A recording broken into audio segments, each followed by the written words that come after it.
المنتخب الجزائري يكتسح، وأكبر نتيجة في البطولة على المنتخب البحريني ب5 أهداف مقابل هدف واحد.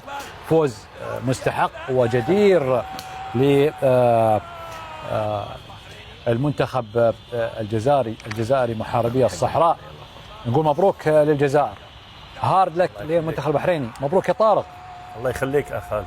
هارد لك بعد الله يطول عمرك خالد. هارد لك. تسلم يا كابتن. اعتقد ما هي بعد هالنتيجه خلاص يعني.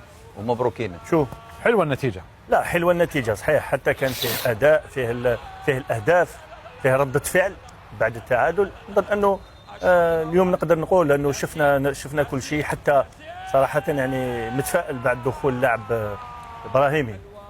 تحس انه عنده وزن في المنتخب، ونظن انه بهذا الدخول تاعو سكت عده افواه المدرب مجيد بوقرة، لانه كان فيه كلام لغط بين الوسط يعني الجزائري. الحمد لله وجوده مع المجموعه بطبيعه الحال، اسيست وحتى مشاركته وثقته امام اللاعبين.